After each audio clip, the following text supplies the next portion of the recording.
ponerle, pero al fin le puse un título. Si lo quieren anotar los que están escribiendo, se llama El enemigo silencioso que te está estancando en el desierto. Y le preguntaba al Señor por qué había sido tan difícil. No es que sufra de TDAH, no tengo atención dispersa, gloria a Dios por eso, sino simplemente es complicado, tal vez no es tan fácil cuando uno habla de su proceso. Este micrófono está fallando.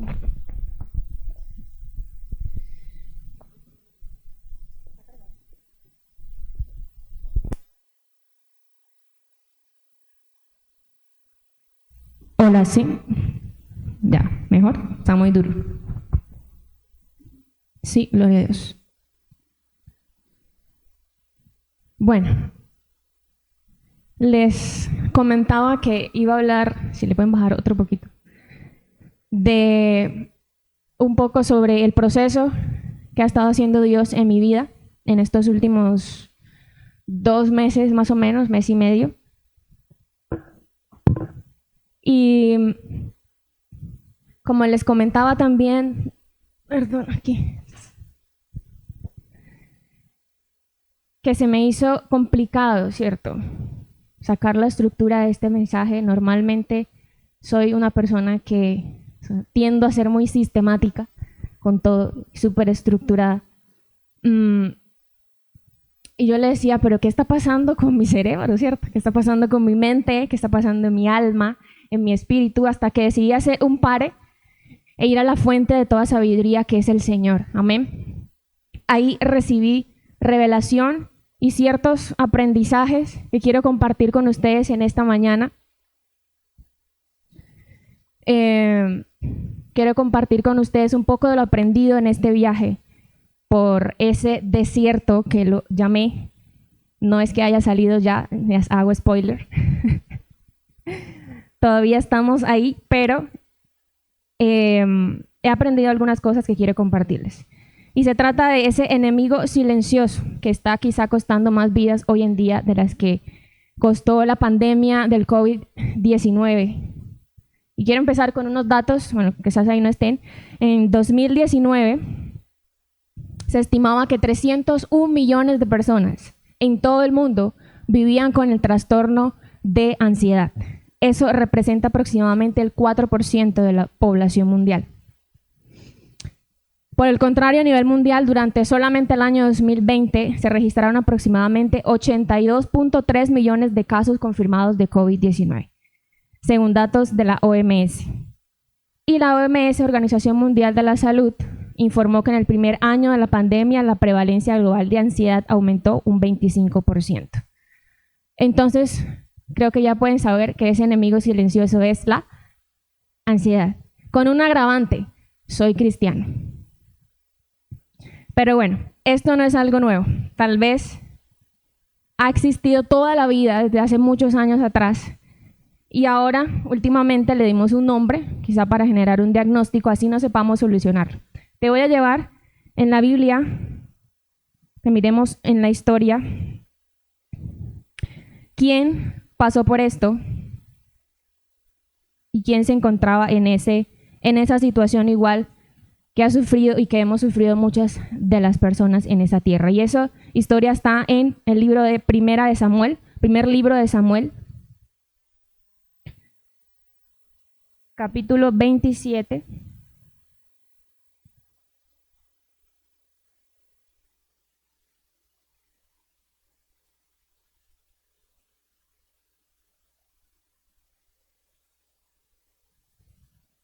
Primero de Samuel 27, del 1 al 7. Leo para ustedes. Dice, dijo luego David en su corazón, al fin seré muerto algún día por la mano de Saúl. Nada, por tanto, me será mejor que fugarme a la tierra de los filisteos, para que Saúl no se ocupe de mí y no me ande buscando más por todo el territorio de Israel, y así escaparé de su mano.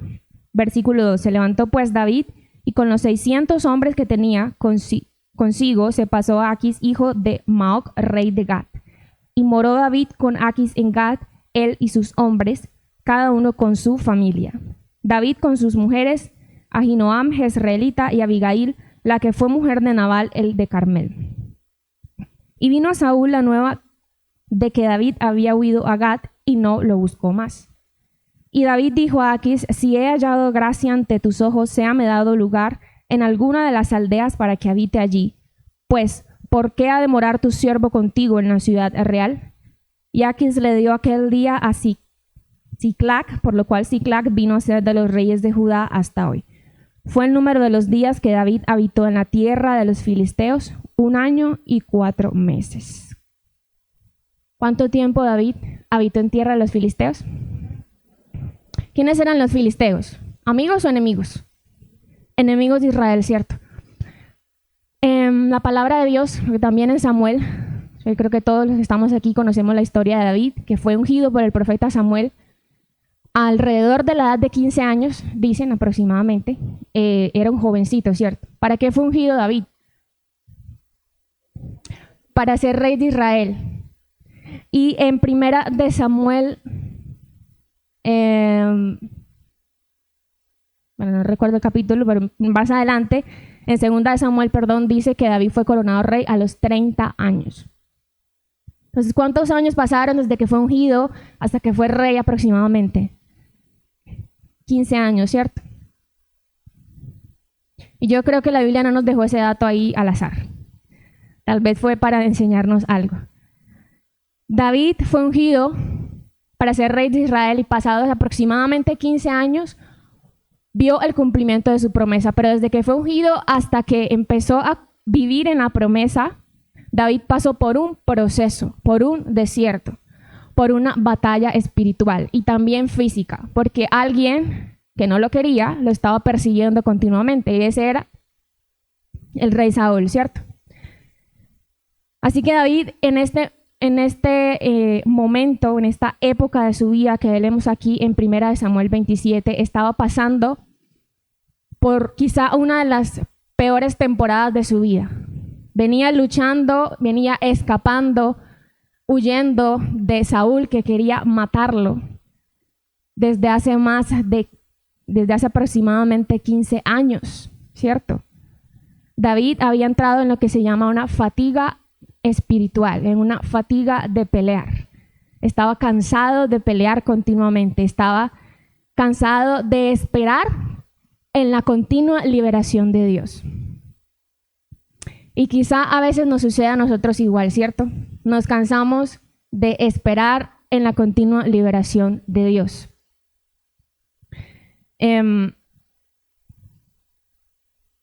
Entonces, ¿qué hizo David? David se cansó, pero él no se sentó a descansar. Se retiró de la batalla, ¿cierto? Se fue a la tierra de sus enemigos, los filisteos, porque allá no lo iba a perseguir Saúl. Y aquí va el punto número 1 de este viaje de aprendizaje. Si el diablo no puede destruirte, intentará desgastarte. Daniel 7:25. Dice: desafiará al Altísimo y oprimirá al pueblo santo del Altísimo. La primera parte de ese cita bíblica, Daniel 7:25, dice: desafiará al Altísimo y oprimirá al pueblo santo. Oprimir, ¿cierto? Cuando alguien está oprimido, no puede razonar, no puede pensar, se siente angustiado, se siente ansioso y empieza a entrar el desánimo, la frustración, la desesperanza, y el diablo va a intentar desgastarte. Y esto fue lo que vivió David. Si vemos la armadura de Dios, pastor de aquí una serie larga de la armadura, así que creo que somos expertos, ¿cierto? ¿Cuál es la armadura? El yelmo de la salvación, ¿cierto? ¿Qué más? El escudo de la fe, la espada del Espíritu, la coraza de la justicia, el cinturón de la verdad. ¿La qué? El apresto del Evangelio, el calzado del Evangelio. Quiero resaltar ahí la coraza, que viene de la palabra griega tórax. Es la que protege principalmente el corazón, ¿cierto? Un órgano fundamental del ser humano. Pero si ustedes revisan nuevamente toda la armadura de Dios, no hay algo que proteja específicamente la espalda, ¿cierto? Porque nosotros no estamos diseñados para retroceder. Amén. La armadura de Dios no tiene cobertura para la espalda específicamente porque no estamos diseñados para retroceder. Y quiero que te grabes eso en esta mañana.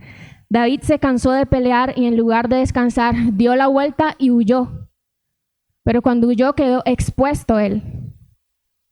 Y no solamente él, sino que también puso en riesgo a su familia, porque él dice que se fue con su familia y con 600 hombres más y las familias de cada uno de esos 600 hombres a tierra de los enemigos. Y aquí esto nos enseña, nunca dejes de pelear. Nunca dejes de pelear, porque en el momento en que dejas de pelear, huyes, escapas y inmediatamente quedas expuesto. Ahora, se supone que nosotros siempre debemos estar enfrentando, no huyendo. David estaba cansado de creer en que Dios lo iba a liberar definitivamente. Y no es que Dios le haya fallado a David. Dios nunca le falló a él. Él siempre lo sostuvo, siempre lo libertó de la mano de Saúl, siempre guardó su vida. Pero quizá David estaba esperando una liberación definitiva, ¿cierto? No, otra vez peleando, otra vez huyendo, otra vez pidiéndole a Dios que me proteja. Tal vez tú estés hoy aquí cansado de creer una y otra vez por la salvación de tu esposo, de tu familia, de tus hijos, por la liberación y la bendición definitiva en tus finanzas. Estás cansado de creer años y años y años por el avance de tu ministerio, por la sanidad completa en tu salud. Pero yo te quiero decir hoy que no es momento de rendirse. Amén. Porque nosotros no estamos diseñados para dar la vuelta y rendirnos. Siempre peleando. Amén. Así que quizá hemos pensado que la vida no sea más fácil si huimos, como hizo David. Dijo, no, mejor me voy, ¿cierto? Estoy cansada de pelear. Quizás si la vida sea más fácil sin tanta resistencia. Pero déjame decirte que la oposición es buena. ¿Por qué? Eso te indica que no estás del otro lado. El momento en que tú dejes de recibir oposición significa que ya estás en el campamento del enemigo, así como hizo David. A veces puedes sufrir una de esas cosas que mencioné arriba, ¿cierto? Estás cansado de creer durante años y años las promesas de Dios, de pelear y sobre todo porque no ves los resultados que querías. Pero a veces se te junta todo, ¿cierto? Ya es tu familia, la salud, el trabajo, la iglesia, la casa, el colegio, los niños, el esposo, etcétera, etcétera, etcétera, etcétera. Y eso es uno de los peores desiertos.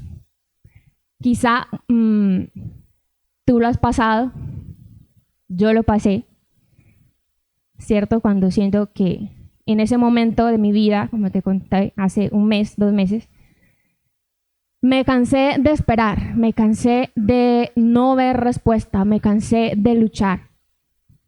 Y en medio, porque eso duró días, ¿cierto?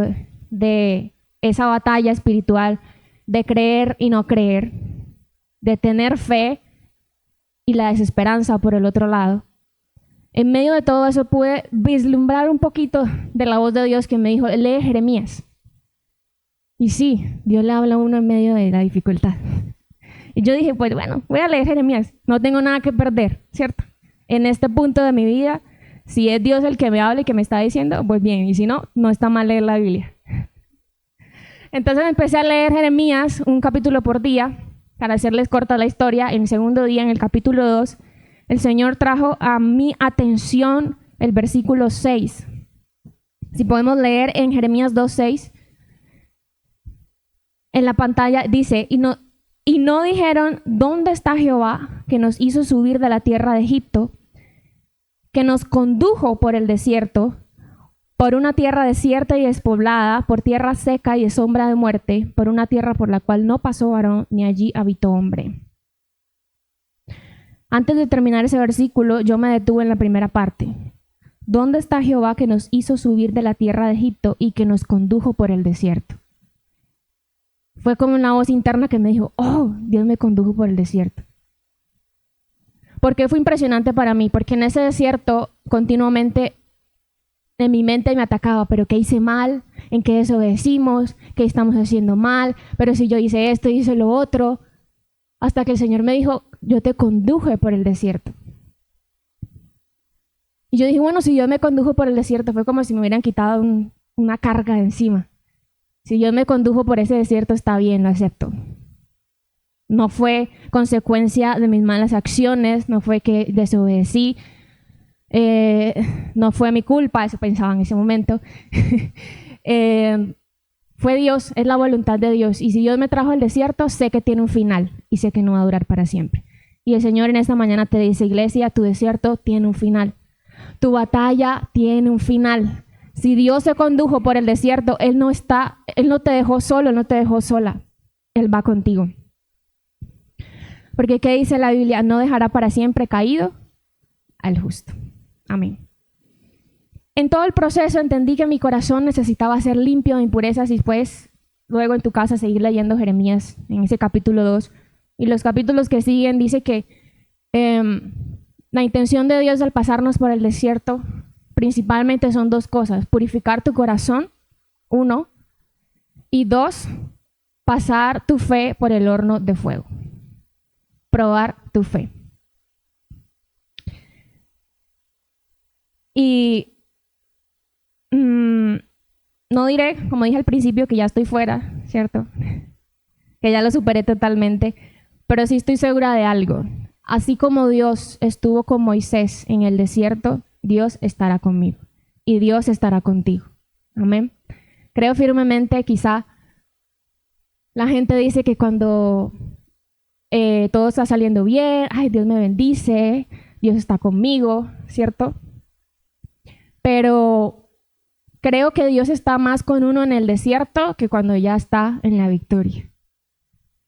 ¿Qué dice la palabra de Dios? Cuando pases por las aguas, yo estaré contigo. Y si por los ríos, no te anegarán. Cuando pases por el fuego, no te quemarás, ni la llama arderá en ti.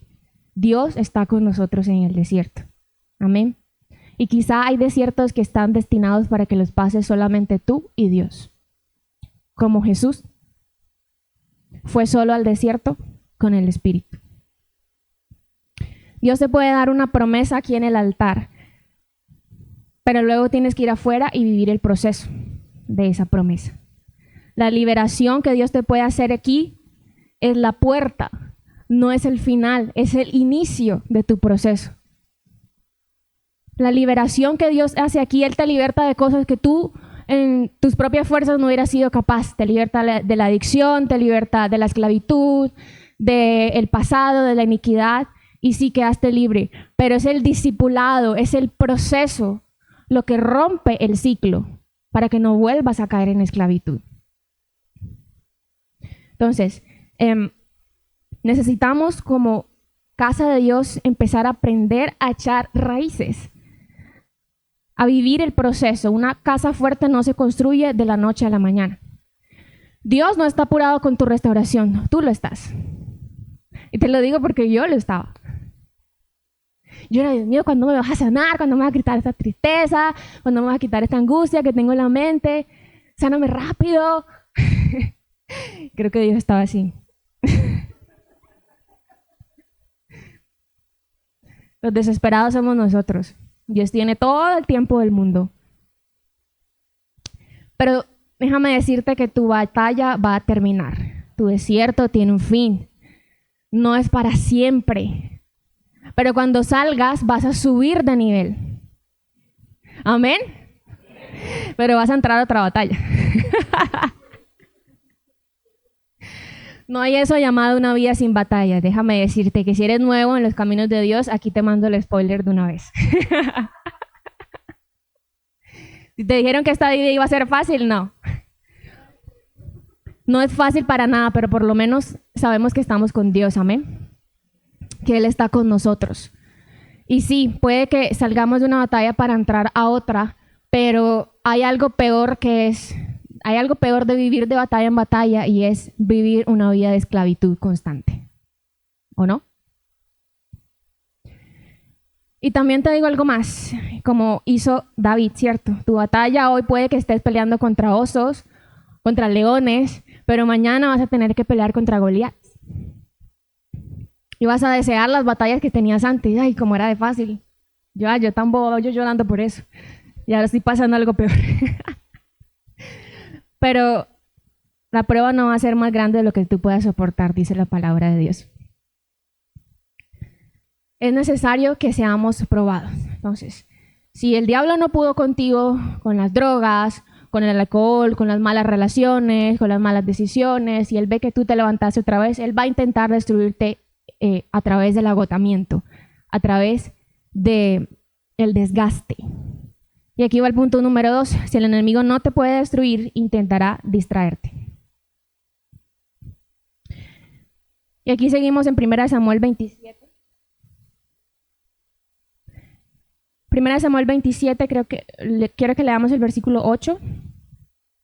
Dice, y subía David con sus hombres y hacían incursiones contra los jesuritas, jezreitas y los amalecitas, porque estos habitaban de largo tiempo la tierra, desde como quien va a Shur hasta la tierra de Egipto.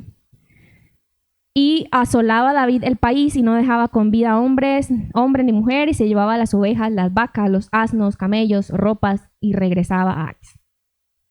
Versículo 10, y decía Aquis, ¿dónde habéis merodeado hoy? Y David decía, en el Negev de Judá y en el Negev de Jeramel o en el Negev de los Ceneos. ¿Qué estaba haciendo David aquí? David pasó de pelear las batallas por honor a ser un mercenario y pelear batallas por dinero. David no estaba cumpliendo su propósito en ese momento, estaba distraído.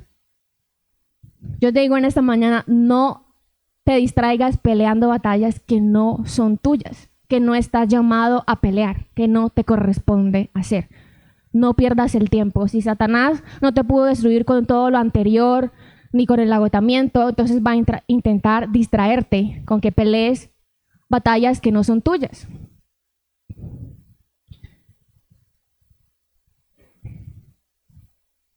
Ahora, entonces te preguntarás, bueno, ¿y cómo salgo entonces yo de este desierto? En medio de mi desespero de encontrar una respuesta, ¿cierto?, a lo que estaba pasando, empecé otra vez no sé si ustedes tienen, yo tengo una playlist, una lista de canciones, normalmente, que uso para entrar a orar, ¿cierto? Hay canciones, no sé si ustedes tienen, que le ministran a uno mucho, una en especial, ¿cierto? No soy la única. Entonces yo las puse, bueno, sí voy a adorar, no sentía nada, en absoluto. Pero si estaba mi canción así poderosa, nada. Intentaba orar, no podía. Intentaba leer y estudiar la Biblia, tampoco. Me desconcentraba, terminaba, no sé, pensando en cualquier cosa, buscaba prédicas en YouTube, terminaba viendo videos de gatitos, shorts. El diablo me estaba distrayendo. Y le dije, Señor, ¿pero qué es lo que pasa? Leí Jeremías 2:6, el mismo versículo que leí al principio, pero esta vez la segunda parte dice, por una tierra te conduje al desierto, por una tierra desierta y despoblada, por tierra seca y de sombra de muerte. Por una tierra por la cual no pasó varón, ni allí habitó hombre. Como dije anteriormente, hay desiertos que están destinados a que los pases tú solo.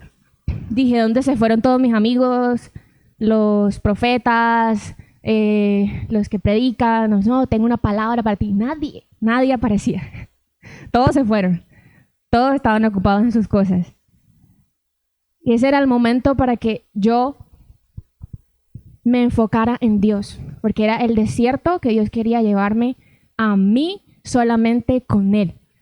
No apoyarme en lo que antes me funcionaba, no apoyarme en otras personas, era solamente Él y yo. Y no te estoy diciendo con esto que tú no puedes pedir oración, apoyo en oración es muy importante, que no nos aislemos como cuerpo de Cristo, ¿cierto? Hermano, estoy pasando por esto, apóyame en oración, sí, es válido. Pero estoy hablando del momento cuando se acaba el servicio, llegas a tu casa, en tu habitación y estás solo, estás sola. Ahí es donde Dios quiere hablarte. Ahí es donde Dios quiere llevarte, en ese momento en tu habitación con Dios. Ese es el momento para fortalecerte en Él. Cuando Dios no te da la comida en la boca, es porque Él te está diciendo, ahí en el refrigerador hay. Ya no somos niños espirituales. Podemos fortalecernos nosotros mismos, como hizo David. La Biblia no dice que David fue fortalecido por el Señor o que el Señor lo fortaleció. Dice que él mismo se fortaleció en el Señor, que es diferente. Amén. Ahí en Primera de Samuel, al final lo puedes leer. Y David se fortaleció a sí mismo en el Señor. Creo que es Primera de Samuel 30, no sé si lo pueden ubicar. Cuando él se dio cuenta de que había cometido un error al irse a la tierra de los filisteos, los amalecitas quemaron su ciudad y se llevaron cautivos a sus esposas, a sus familias, a sus hijos. Y él se dijo como que, ¿qué hice? Fue un error. Pero luego dicen, chiquitico, cortico. Y David se fortaleció en el Señor. Y ahí mismo se levantó y consultó con el efod, el turim, y dijo, Señor, ¿qué voy a hacer? ¿Qué hacemos? Ve y persíguelos porque vas a recuperar todo. David no perdió el tiempo lamentándose de su situación, diciendo, sí, dijo, sí, me equivoqué, Señor, perdóname, me fortalezco en ti, me paro, me levanto y vuelvo y sigo. Pero a veces nosotros nos distraemos y nos quedamos lamentándonos una y otra vez en nuestro error. Decimos, sí, me equivoqué, lloramos, nos deprimimos, y lo que estamos haciendo es perdiendo más tiempo. Ahora, ¿cómo nos fortalecemos en el Señor? 3 puntos. Primero, adora a Dios. Ay, pero es que pongo las canciones y no siento nada, no importa. Como dije, ya no somos niños espirituales, tenemos que madurar. Si no sientes a Dios, no significa que Él no está ahí. Adora hasta que algo se rompa. Adora como Pablo y Silas adoraron hasta que las cadenas fueron rotas. Adora, como dice en Isaías 40:31, como dice en Éxodo 15:2.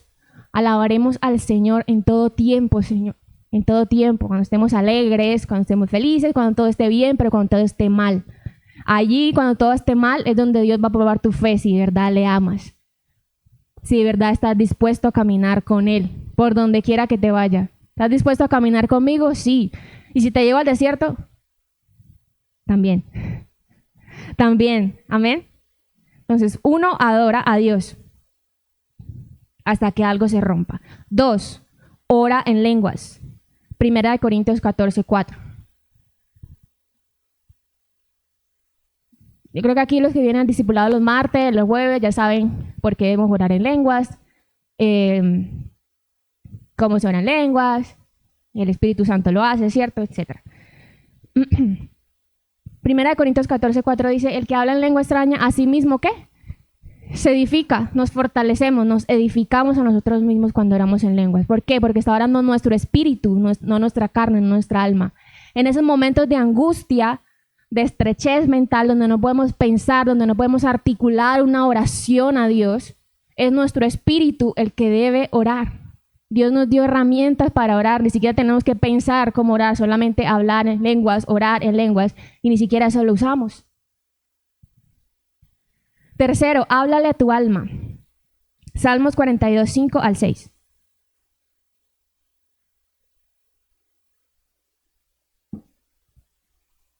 Salmos 42:5-6.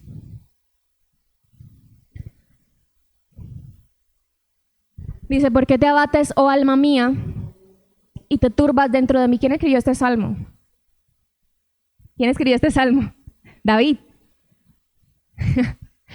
¿Por qué te abates, oh alma mía, y te turbas dentro de mí? Espera en Dios, porque aún he de alabarle, salvación mía y Dios mío. Háblate a ti mismo. David se habló a sí mismo. Tú tienes autoridad sobre tu alma, sobre tus emociones. Si no quieres levantarte, si no quieres adorar, alma mía, levántate y exalta el nombre del Señor. Aún hay motivos, aún hay razones para alabarle. Salvación mía y Dios mío. Amén. Es hora de que nos fortalezcamos a nosotros mismos. De que no esperemos a que Dios baje del cielo y nos levante otra vez. Recuerdo una historia cuando era niña, no sé cuántos años tenía, 10, 8. Mi papá me llevó al parque a aprender a manejar bicicleta. No sé, creo que era tarde. Los niños empiezan a los 5, yo empecé más tardecito. Y era una cancha, y alrededor de la cancha eran unas zanjas con unos arbustos que tenían espinas. Creo que yo conté eso una vez. Él también habla de mí cuando está acá, entonces yo también voy a hablar de él. Y yo aprendiendo a montar bicicleta, ¿cierto? Cuando de repente perdí el equilibrio y me caí en la zanja con los arbustos y las espinas me cortaron todas las piernas. Mi papá estaba allá con mi hermana y yo esperando que mi papá viniera. Hija, ¿qué te pasó? Ven, yo te ayudo. Nada. Saqué la bicicleta, me limpié, me monté y seguí adelante. Después le reclamé, ¿por qué no me ayudaste? Resulta que ya yo no era una niña. Había independencia en mí. Tenía la fuerza suficiente para levantarme por mí misma. Y así es Dios. Quizá cuando somos niños espirituales, Él viene y nos da una palabra a través de otra persona. Tú abres la Biblia y enseguida, wow, Dios me está hablando, ¿cierto? Pones una canción y, ay, sí, Señor, aleluya, gloria a Dios. Abres YouTube y enseguida la palabra que te sale ahí espectacular. Eso era lo que necesitaba. Pero cuando creces, ya tú tienes el conocimiento, ya tú tienes la palabra, ya tú tienes la experiencia, ya tú sabes cómo orar, ya tú sabes cómo adorar. Te está diciendo, hijo mío, hija mía, levántate porque tú puedes hacerlo. Levántate porque tienes la fuerza suficiente para hacerlo. Amén. Ahí te acabo de compartir un secreto para la vida. Si lo quieres, lo guardas. Si quieres salir al otro lado del mar, aférrate a esas 3 cosas como si fueran tus salvavidas. Bueno, pero en vez de hacer esto que acabo de decir, lo que hacemos es tratar, no de fortalecernos en el Señor, sino tratar de salir de ahí con nuestras propias fuerzas.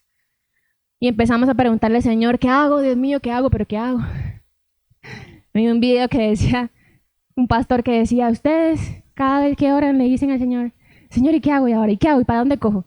¿Y qué debo decir? ¿Y qué hablo? ¿Y para dónde voy? Y el Señor, la respuesta de Él es silencio. Normalmente es silencio. ¿Por qué? Si Dios no es la fuente de tu fortaleza, tampoco será un medio para tu estrategia.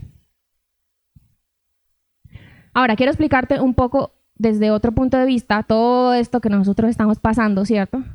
¿Por qué oramos y no sentimos nada? ¿Por qué no escuchamos la respuesta de Dios? ¿Por qué Dios no nos sana? ¿Por qué no nos responde? Porque no hemos entendido que somos seres tripartitos, somos seres integrales. Integrales, física, mental y espiritualmente, espíritu, alma y cuerpo. Vivimos en una constante división. Algunos psicólogos lo llaman el concepto no vivido. ¿Qué es el concepto no vivido? Tengo un concepto de Dios en mi mente, pero no ha bajado a mi alma. Ejemplo, sé que Dios es mi proveedor, pero yo tengo 2 y 3 trabajos porque tengo que sustentar mi casa, mi familia, a mí, ¿cierto? Sé que Dios es Jehová Rafa el que me sana, pero yo confío más en el dictamen médico y en los fármacos. No puedo vivir sin la medicina. Anhelo la vida eterna, pero Señor, no me lleves todavía. ¿Amén? Es el concepto no vivido. Sabemos y conocemos a Dios en la mente, pero no en el alma. Entonces, en ese desierto, en esa batalla espiritual, donde no veo la respuesta de Dios, donde estoy cansada de pelear y esperar, ¿cuántos han estado en ese lugar? Cansados, desesperados, ¿cierto? Como que ya no más. Entro en frustración. Y por intentar resolverlo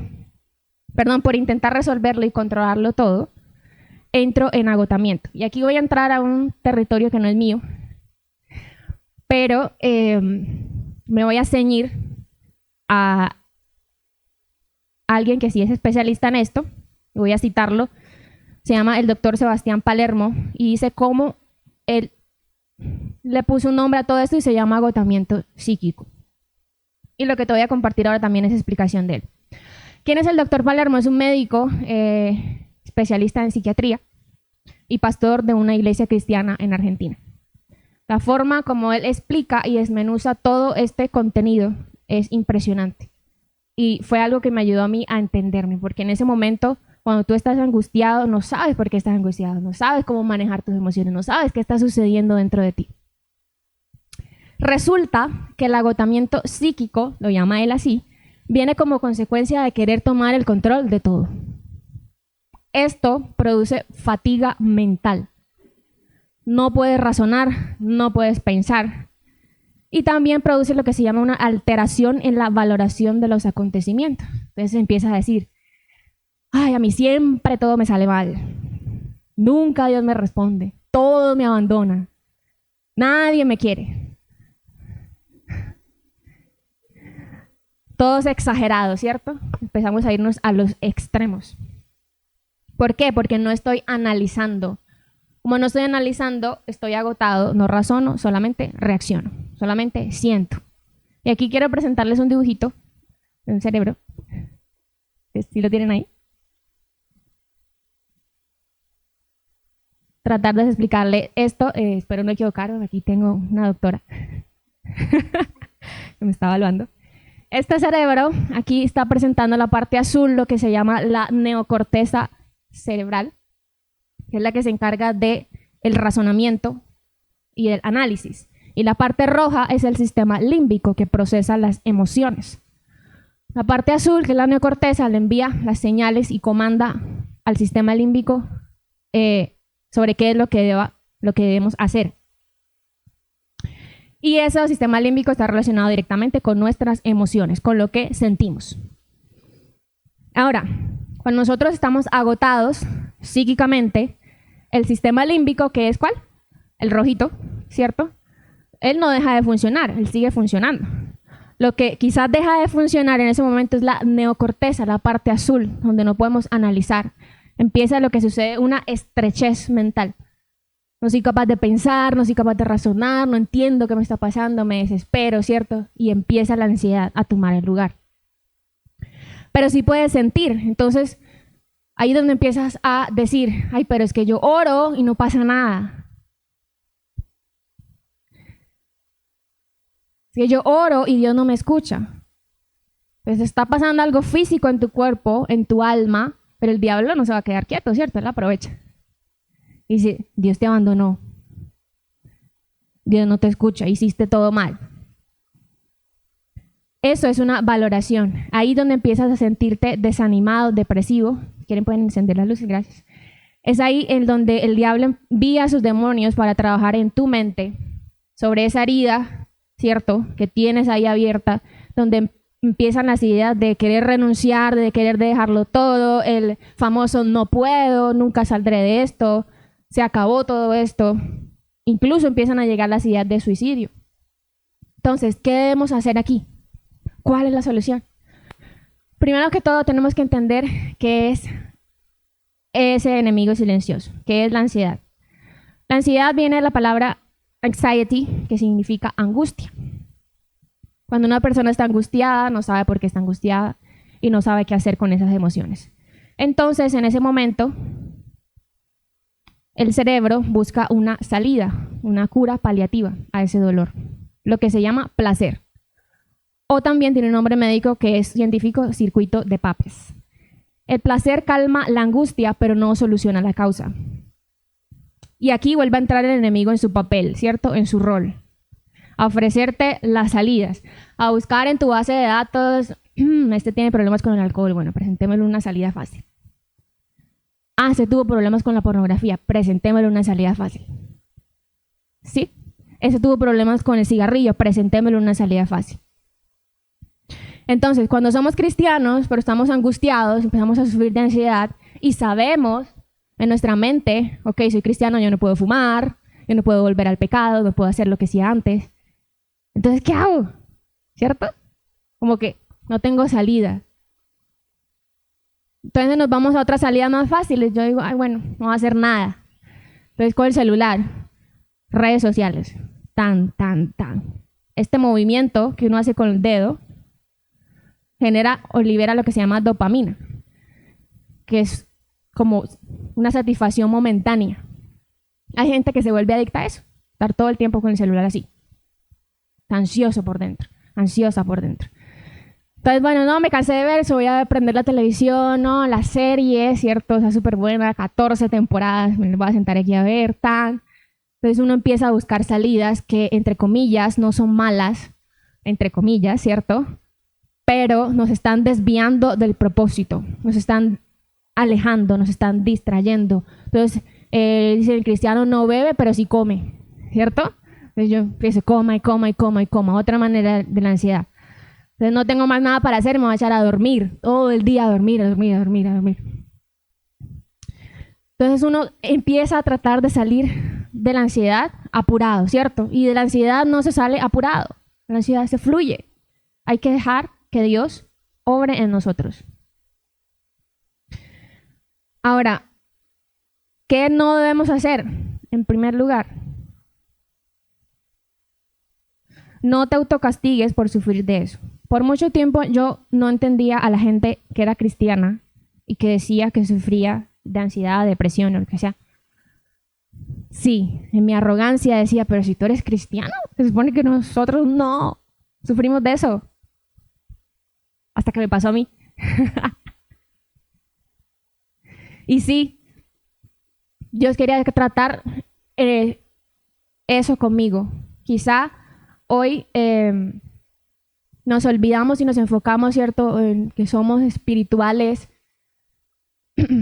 pero nos olvidamos de que también tenemos un alma que necesita ser tratada, que necesita ser restaurada, que necesita ser atendida. O quizá nos vamos al otro extremo, como seres físicos, ¿cierto? Y no, yo voy a ir al gimnasio, voy a liberar todo el estrés, y me voy a ir de vacaciones, y así se quita el... No, cuando vuelves y regresas, vuelves y sufres de lo mismo, porque le estás dando al cuerpo curas momentáneas. No estás yendo a la raíz. Entonces, ¿cuál es la solución? Tenemos que descansar. Sí, descansar. En ese momento, cuando el cerebro está así, nosotros no podemos tomar decisiones. No podemos hacer algo. Tenemos que entrar en descanso y en reposo, pero descansar no significa yo irme de vacaciones, no significa ir al spa, ese no es el verdadero descanso. Verdadero descanso es ese reposo. La palabra reposar en hebreo es nuaj, N-U-A-K-J, que es la misma palabra que aparece en Génesis 8:4.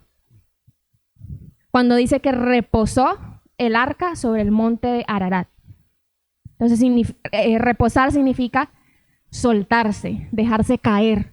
¿Sobre qué? Sobre la plataforma que es Cristo Jesús. Amén. Como referencia, Juan 15. Ese día yo no tomo decisiones que me puedan llevar a la angustia. Cierro el celular, me olvido de las redes sociales y me conecto con Dios.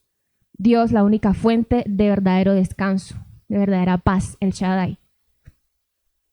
Mateo 11, 28 al 30. Lo leí en una versión que se llama El Mensaje o The Message. Traducida dice, ¿estás cansado, agotado por la religión? Ven a mí. Escápate conmigo y recuperarás tu vida. Te enseñaré a descansar de verdad. Camina conmigo y trabaja conmigo. Observa cómo lo hago. Aprende los ritmos espontáneos de la gracia. No te pondré nada pesado ni que te quede mal. Acompáñame y aprenderás a vivir con libertad y ligereza. Vaya qué versión. Me hizo entender muchas cosas, ¿cierto? Escaparnos con Dios, escaparnos con Jesús, con el Espíritu Santo. Que Él nos enseñe qué es lo que es descansar realmente. Qué es trabajar en la gracia.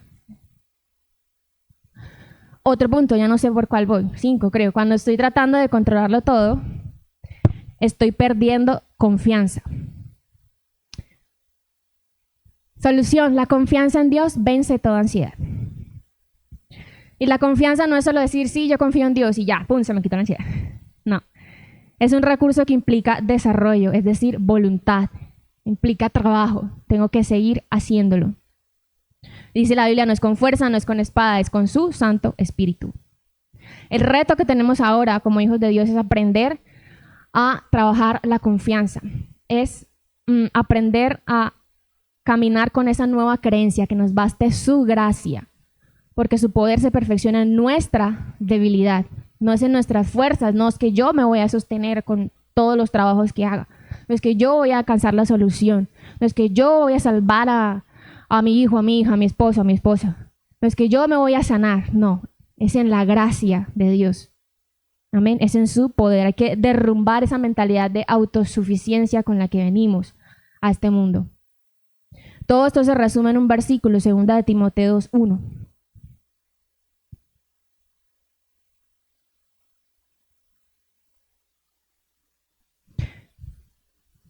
Dice, tú pues, hijo mío, esfuérzate en la gracia que es en Cristo Jesús. Dice, sí, esforcémonos. ¿Pero en dónde? En la gracia. ¿Qué es quién? Cristo Jesús. Medita en ese versículo, iglesia. Medita en ese versículo. Pregúntale a Dios, ¿qué significa esforzarme en la gracia? ¿Qué es la gracia? ¿Por qué en Cristo Jesús? El Señor te traerá revelación ahí. No dejemos de pelear, no dejemos de servir. Ayudar a otros es una llave para salir de la tristeza, de la depresión. Nos desenfoca de nosotros mismos y nos enfoca en otras personas. La guerra espiritual no es una excusa para dejar de servir, iglesia.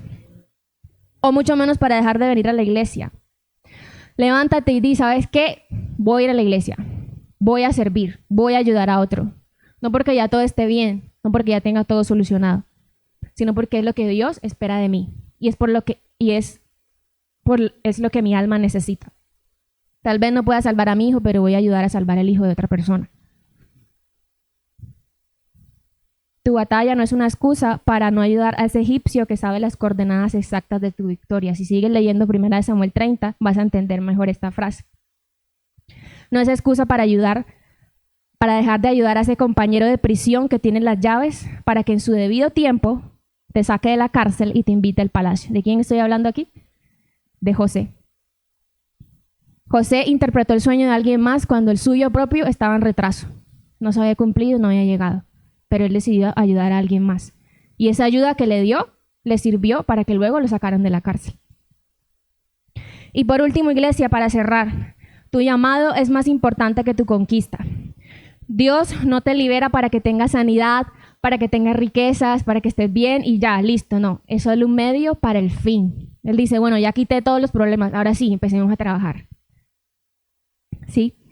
Jesús no oró por la sanidad de sus discípulos o de su madre cuando estaba en el desierto. No, él se fue al desierto a ayunar y a orar porque tenía un propósito: traer salvación a todo el mundo. Tú tienes un propósito, tú tienes un llamado.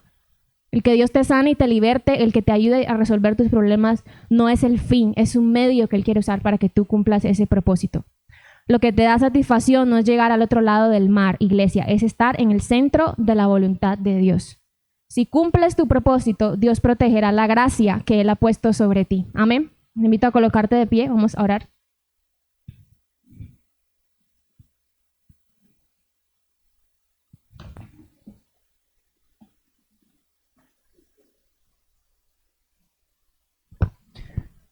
Padre, te damos gracias, eterno Dios, por tu palabra, Señor, sobre nuestras vidas, por ayudarnos a entender, Dios mío, nuestro desierto, ayudarnos a reconocer, Señor, por lo que estamos pasando, por lo que estamos atravesando, oh Dios Todopoderoso. Gracias, Señor, por tu fidelidad, precioso Rey, porque tú eres grande, porque tú eres poderoso, Señor, porque tú estás con nosotros en medio de este desierto, oh Dios eterno, porque tú nos tienes esa liberación definitiva, Señor, de esta batalla espiritual, amado Rey. Hoy, Señor, quizá habíamos venido, Señor, de una serie de eventos, Dios mío, desafortunados en nuestras vidas, Señor, donde quizá pensábamos que todo nos estaba saliendo mal, de que nuestros esfuerzos no valían la pena, oh Dios Todopoderoso, pero hoy decidimos dejar eso atrás y decidimos volver, Señor, a recuperar las fuerzas para seguir creyendo en ti, en que eres un Dios que nos ama, en que eres un Dios bueno, que tu voluntad para nosotros es agradable, que es perfecta, Señor Dios Todopoderoso. Gracias, Señor, porque tú eres el que sabes lo que estás haciendo en nuestras vidas, oh Dios. Ayúdanos a obedecerte. Ayúdanos, Señor, a actuar de la manera que tú esperas que actuemos en medio del desierto y las circunstancias, Señor. Para que esto, Señor, que nosotros hagamos aquí, Señor, determine nuestra salida pronta, Señor, de este desierto, Dios. Que nuestra queja, Señor, y nuestra falta de fe no nos detengan ni nos estanquen en este desierto, Señor. Que nos recuperemos, Señor, y hoy tengamos, Señor, nuevas fuerzas. Tu palabra dice que tú le das fuerza, Señor, al que está cansado, Señor. Hoy venimos ante ti, la única fuente, Señor, de fuerzas verdaderas, Señor. El gozo, Señor, que has puesto en nosotros, Señor, es lo que nos dará la fortaleza, Señor, para seguir adelante, Señor. El gozo, Señor, de una promesa cumplida, pero el gozo, Señor, de un propósito cumplido, Señor. Queremos, Señor, cumplir el llamado que nos has hecho, Señor. Queremos, Señor, cumplir con nuestra parte en tu propósito, en tu plan para esta tierra, Señor. Ayúdanos, Señor, a no distraernos, oh Dios, con lo que sucede a nuestro alrededor, a no pelear batallas, Señor, que tú no nos has llamado a pelear, Señor, a no distraernos peleando entre nosotros mismos, Señor, cuando somos nosotros, Señor, quien debemos unirnos para batallar contra el verdadero enemigo que está afuera, Señor, Dios Todopoderoso, a no pelear, Señor, en nuestra familia, Señor, con nuestros hijos, esposos, Señor, hermanos, hermanas, primos, Dios, sino pelear, Dios mío, juntos hacia afuera, Señor, a detener al enemigo, Señor, que quiere venir, Señor, a destruir, oh Padre Celestial. Gracias, Señor, porque tú nos has llamado la atención, Señor, porque nos has mostrado el camino, precioso Dios, porque nos has dado herramientas, Señor, para poder levantarnos y seguir peleando y batallando, Señor, y alcanzar la victoria que tú ya nos has dado, Señor, porque somos victoriosos, porque Jesucristo ya ganó en la cruz del Calvario. No solamente somos victoriosos, Señor, somos más que victoriosos en Cristo Jesús. No nos dejes olvidar, Señor, esto, que tú nos has entregado, Dios, la victoria. Que la victoria es nuestra, Señor, y está en nuestras manos, Dios. Bendecimos tu nombre, Dios. Ayúdanos a atesorar, a guardar y a poner por obra la palabra que nos has entregado en el día de hoy. Te alabo y te bendigo, Señor. Mi alma te alaba y te bendice, Señor. Dile en este momento: mi alma te alaba y te bendice, Señor. En cualquier circunstancia, Señor, yo te voy a alabar, yo te voy a bendecir, Señor. Yo voy a exaltar tu nombre, Dios. Y todos los que me vean alrededor van a decir cuán grande es ese Dios que tú tienes. Cuán grande eres tú, Señor. Te alabo y te glorifico, Rey. En el nombre de Jesús te doy gracias, Señor. Amén, amén y amén. Gloria a Dios.